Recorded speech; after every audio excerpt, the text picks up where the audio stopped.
Hi guys, welcome to my channel. My name is Michael and today I'm going to be doing a long-term review of the 60+5 litre ultralight backpack, often known as the Rock series from Naturehike.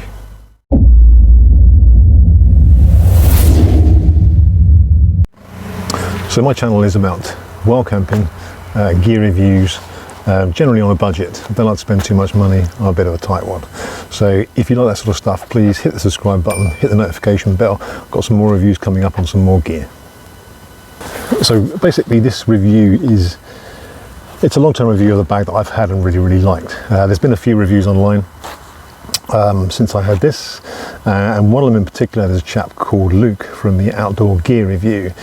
Now, everyone has their own personal views on stuff and equipment, and what is perfect for one person is not for another, and that's fair enough. You know, if a man with a Ferrari had said it was the best car in the world, then someone with a Lamborghini wouldn't say that was the best car in the world. So we all have our own personal preferences and what fits and suits us.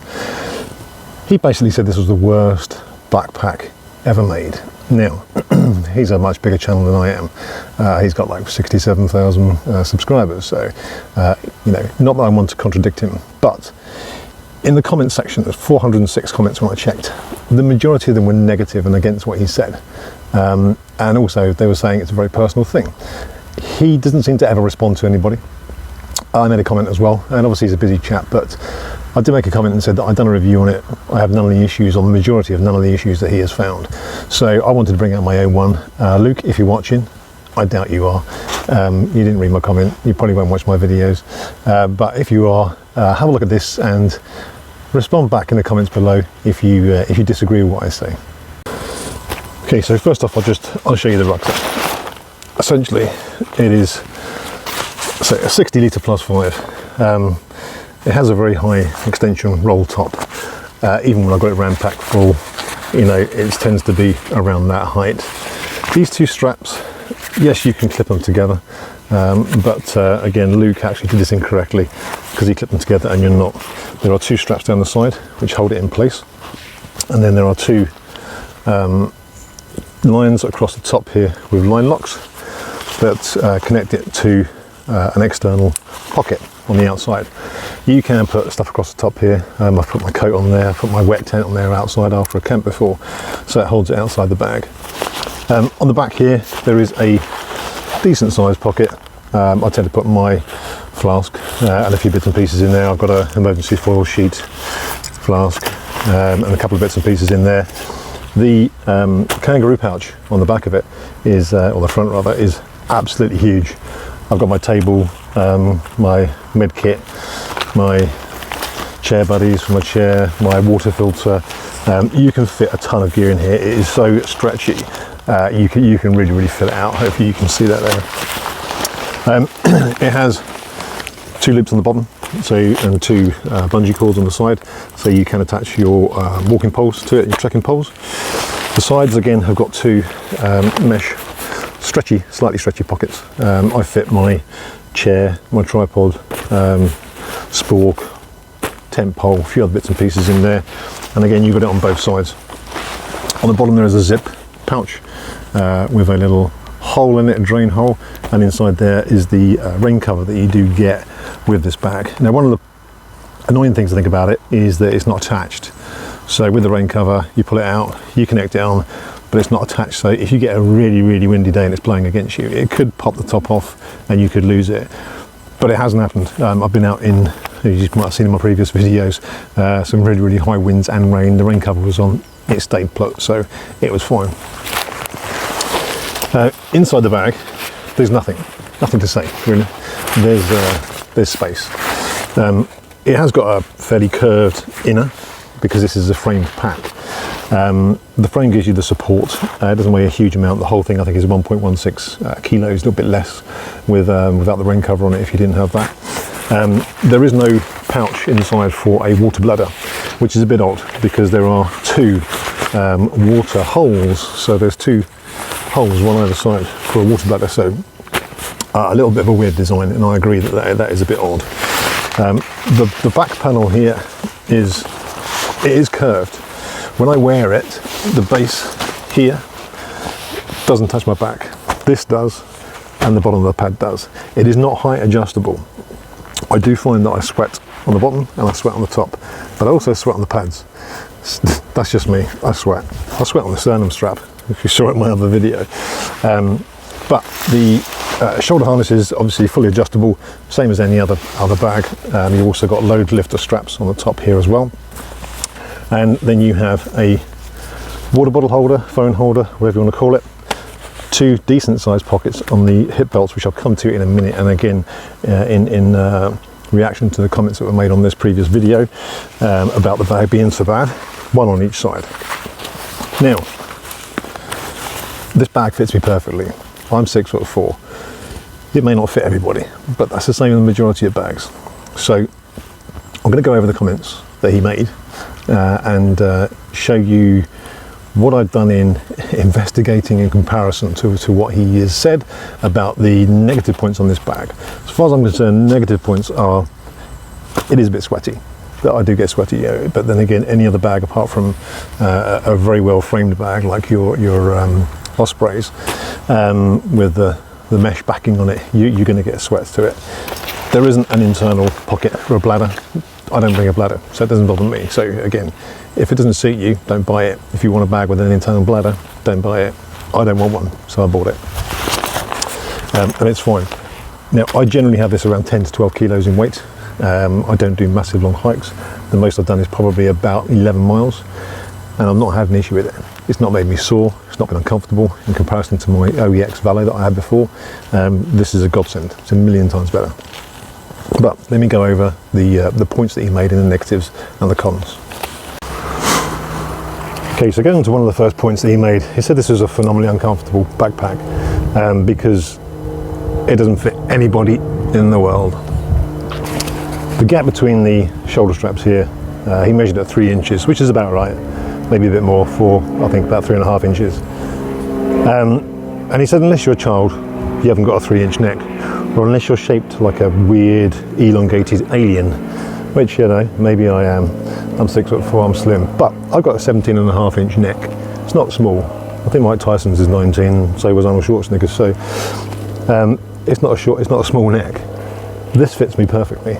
Now, I went out to a well-known local shop, Go Outdoors, and got my tape measure. I measured 2 or 3 Ospreys, a Deuter, an OEX as well, and they were all pretty much exactly the same. So I'll pop some pictures up now of the measurements, and you can see that they're all around 3 to 4 inches. If they were the width of your neck, they're going to be massively outside of the bag. So that was his first point. It is not a ridiculous sized neck space. It is a normal sized neck space. Okay, so he also mentioned about the hip pockets and said they were too small, useless, can't fit anything in it. I don't put my phone there, I tend to keep it in my pocket. But I have a Samsung Galaxy S21 Ultra, which is one of the largest phones you can get. This isn't one, this is a normal size phone. Okay, and as you can see, look, it fits in the pocket, if that's where you want to keep it. I don't. I keep little protein bars, snacks, I keep the mount for my tripod and stuff like that in this pocket, and a few spares, bits and pieces in case anything breaks or goes wrong. I will put this on and I'll show you it with that attached, with that phone inside it and with me wearing it, and tell me what you think. Okay, so here's the bag on me. Now, this is straps done up correctly, nice and tight around my hips. The weight is on my hips at the moment. The phone is inside there. It's not causing the slightest bit of an issue at all. So I'm not sure what he's going on about with that. These are easy to reach, easily openable, and you can fit stuff in them. That's what hip pockets are for. So the next thing he mentions is the water bottle holder, which doesn't fit a water bottle in it. Anyway, you're not going to stick a litre bottle in your shoulder pocket, are you? As simple as that. It'll go in the bladder if that's what you want, or in a bottle in the side pocket if you prefer that. But this is designed to carry a water bottle. It's got a water bottle in it. This is a 600ml smart water bottle, which apparently you can't take out and then put back in one-handed. It's impossible. He just can't do it. It's impossible. magic. So yeah, it fits a bottle. That's what it's designed to do. If you don't want a bottle in there, you can put your phone in it, fine, whatever you want to do. But I use it for a bottle. It works perfectly okay. So not sure what the problem is there. The next step he comes on is the sternum strap, and then it isn't where your sternum should go. Now, admittedly, the bottle does stop it from going up too high. So that is just above my chest. So yeah, I'm 6'4". It fits me perfectly. It's not going to fit everyone. You can slide it down. You can adjust it down to about here. So you can have it below, depending upon what height and what size you are. But it fits me perfect. Your sternum is from the top of your collarbone to the bottom of your rib cage. That's your sternum. Somewhere in between there is a sternum strap. Now, I don't know if I'd feel comfortable with it right up around the throat, but that fits me perfectly. So again, I'm not too sure what he's talking about with regards to the sternum strap being in the wrong place. Again, it's not going to fit everybody. That's what these bags are about. They will suit some people, they won't suit others. I won't go and buy a child's bag or one suited for a woman because it's not designed for me. The model in the pictures on Naturehike's website shows them around 6 foot tall. So an average person is what, 5'11", a man? But there's plenty of women who have posted saying they're a lot shorter. They wear this, it's not a problem, it works fine. So yeah, don't know where that comes from. Okay, so next up, the shoulder straps. So this 3-inch neck that I've got, apparently, I look like an alien, causes a problem with him rubbing on his shoulder. This goes straight across the top of my shoulders. I don't understand the comment. It fits me perfectly. It's in the right position. It's comfortable. I have had occasion when I've had to just tighten it up on a long walk, but I think that'd be the same with any bag really. As you move and adjust and your stuff moves with you.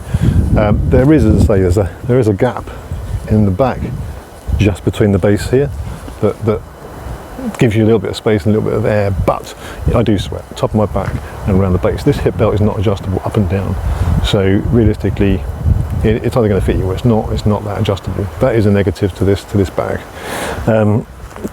Another note was about the pocket in the back here. So my OEX I had, the OEX Velo, that had, I've got a load of rubbish in the pocket. That didn't have a shoulder pocket for water. I didn't have a bladder, and I used to put the water in my side pockets. I could not reach it. I literally was breaking my arm and popping my shoulder out trying to get to it. So again, he states that it is impossible to reach your water bottle in the side pocket, which again, just call me Paul Daniels. I must be magic. But yeah, I can get it in and out at the side if that's where you want to put it, or if you want to put a larger one.